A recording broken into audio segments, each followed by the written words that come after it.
Hi, boys and girls. It's Miss Reynolds with B.O.R.E.D. Better Off Reading Every Day. Today's book is The Little Girl Who Lost Her Name. The words are by David Kaji Nubai, and it's illustrated by Pedro C. Pascos.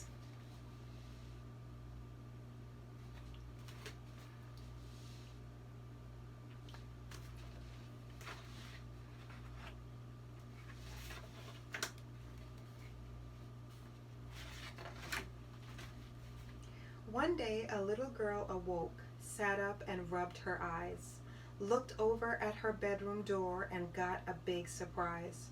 Her name, which she had stuck there, shock, horror, it was gone.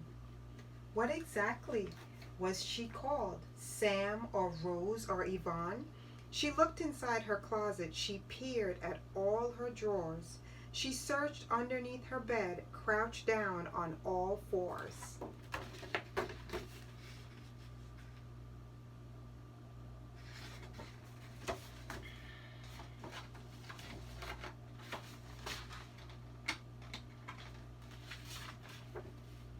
No luck, her name had vanished. It wasn't anywhere. So she put on clothes, brushed her teeth, and even combed her hair, and set out off to find her name, never mind the dangers. For it's true, the little girl was ever so courageous. She crept outside into the dawn and found a winding trail. Would she find her name? Let's see on our own magic tale.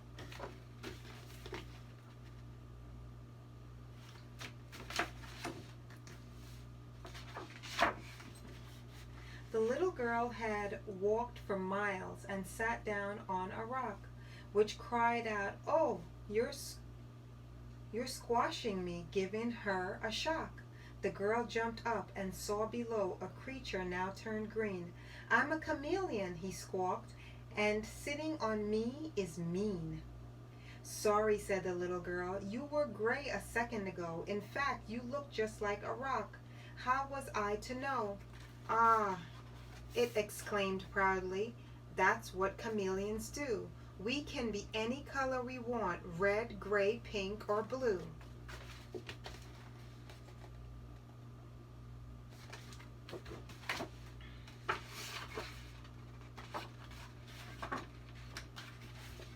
"You're lucky," said the little girl. "I'd love to say the same. You can be just what you like. I don't even have a name." "No name," said the chameleon. "Well, now, that's a blow. But maybe I can help you out before you have to go. My name is Chameleon, which starts with the letter C. Take it with you, please. You see, the color's just not me."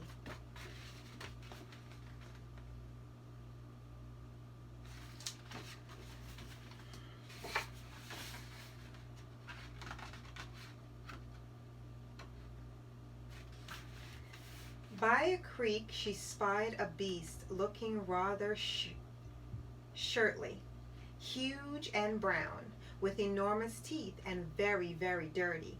"What's wrong?" she asked. "Wrong?" he cried. However, however will I stay clean? This river bank, the state of it, the muddiest I've ever seen. I'm a hippo and mud's our thing. We're always covered and smeared. But I hate dirt, it's horrid, and the others all call me weird." "We'll have to lose my name," the girl said. So I'm called nothing at all. But I think that I can help you. Have you seen the waterfall?"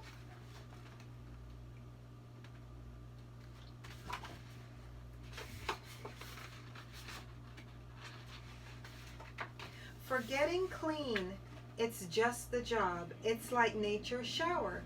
So the hippo jumped right in and soon smelled like a flower. "Clean, I'm clean," it sang with glee, covered in soapy bubbles. "But oh, what about you? I'd love to help with your troubles." Here's an H for hippo. I found it under all the muck. You never know, it might just help. I wish you best of luck.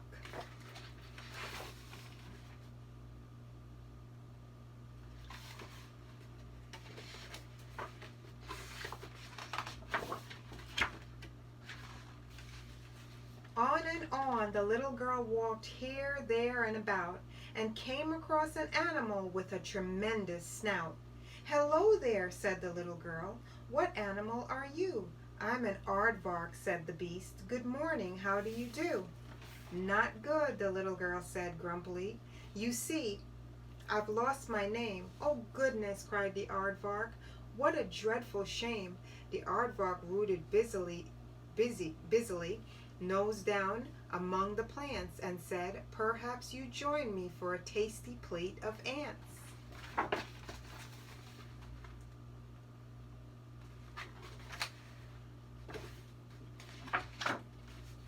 "Ants," the girl said, horrid. "No, really, not for me." And she sat looking so gloomy. The aardvark took pity. "Lost your name," it snuffled gently. "Well now, that won't do, but there's no need to give up and sit there feeling blue. The aardvark starts with 2 A's. I can certainly spare one. I'm sure you'll come across your name before the day is done."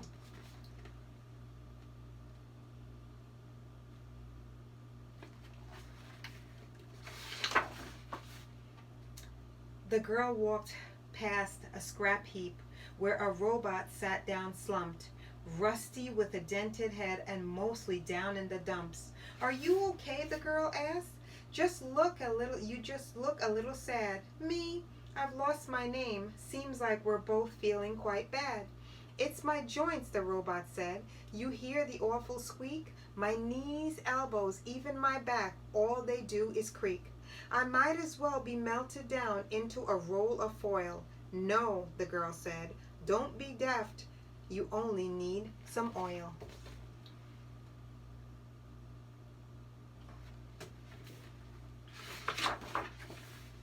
"Oil!" the robot cried. "That's it. My brain has seized up too, and it fishes around in the crap and found a can or two." A couple of squirts later, it was dancing merrily. "Oh, happy days, I'm good as new. Now this, let me see." Whisk, click, rattle-tat-tat, it hammered out an R for robot to help your name. What a smart girl you are.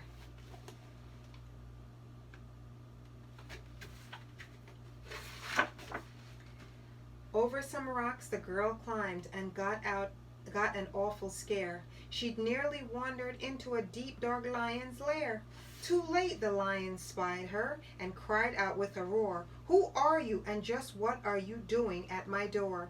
"I don't know," the frightened girl said. "You see, I've lost my name." "Oh, don't panic," the lion said. "Really, I'm quite tame.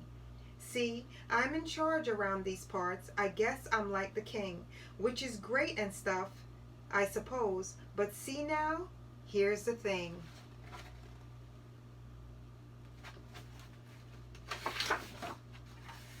All the other animals will do anything I say, but they're far too scared of me to ever come and play." "I'll play with you," the girl replied. "Oh, please, no, don't be glum."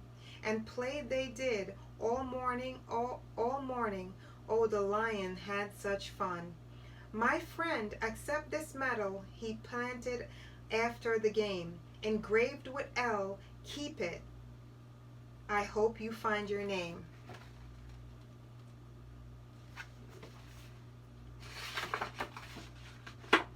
The girl met an enormous beast with a huge behind, who said, "Lost your name, dear? Oh dear, that is an awful bind."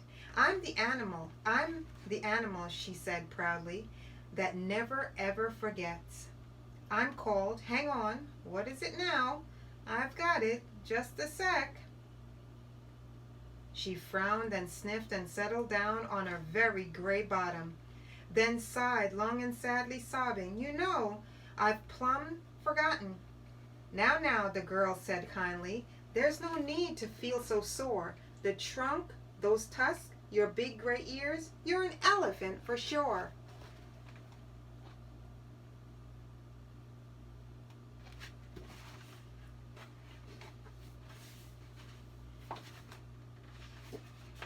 "An elephant?" the creature cried. "How on earth could I forget? and she sprayed water happily, making the girl quite wet. But oh dear me, you still don't remember what you're called. And with a pen held in her trunk, the elephant quickly scrawled, here's an E for elephant. It might just help you out. Keep it safe and you'll find your name. Of that I have no doubt.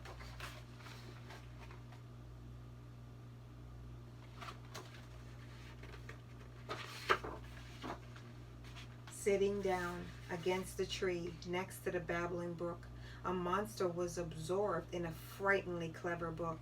Hello, young miss, it said warmly. What are you doing here? Oh, please don't eat me, said the girl, quivering in fear. Eat you? It chuckled. Oh, don't fuss. I live on fruits and nuts. Little girls don't agree with me. They give me dreadful guts. But just what are you? Asked the girl. Your hair is so long and thick. I'm Bigfoot, said the monster. Sasquatch or Yeti? Take your pick.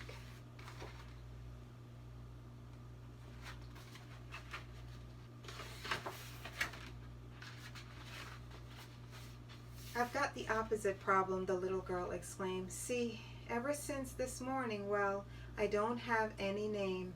Ah, the monster cried, an existential gripe for sure, but just the sum of problem. I like knocking at my door, tearing a page from his book. He said, since I've got names to spare, take this Y for Yeti, and your travels take care.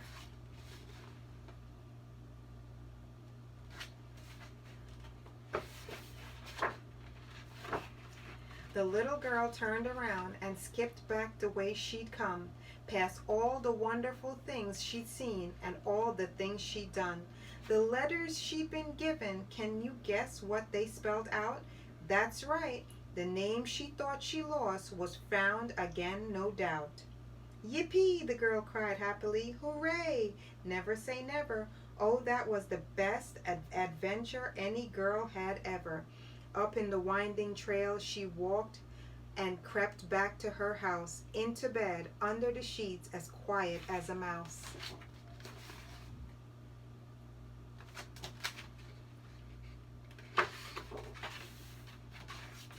She felt so tired and weary, her head one happy world. What quite amazingly courageous little girl called Charley. Charley. Charley.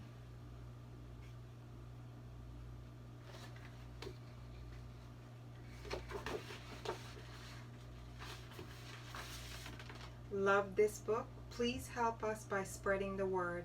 Oh, and do join the party on Facebook. It's wild. The project is 100% independent and totally self-published. The book is called Lost My Name Limited. www.lostmyname.name. #LostMyNameBook. The end, boys and girls. Boys and girls, I chose this book because I've seen these books in many homes for many of the children that I've babysat for, and I absolutely love them. They always have each child's name as the name that was lost and found of the child whose house that I've been to, and I've always thought it was so beautiful and so special. So this one is Charley, Charley, and there's another Charlie over there, spelled a little differently, Charlie Brown, and here is Charlie Brown right here, Charlie Brown. So I thought they were a good pairing together, and I wanted to share them with you because a lot of times we are made to feel very, very special when we get a personalized gift. That's something with your name already on it, and I love those gifts.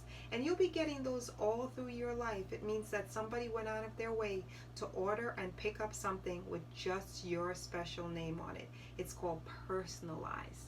And when you're making a picture or a gift or something for somebody and you put their name on it, you're personalizing it. So you're giving a personalized gift too. And those gifts last forever. They stay with you and they mean so much. So it is Miss Reynolds with B.O.R.E.D, Better Off Reading Every Day. And it has been my pleasure to bring this lost name book to you. I hope that you're having a good day, a good evening, and a good night, and I will see you very soon. Your name is never lost on me because to me, you'll always be my LOVIE, my lovey. Bye.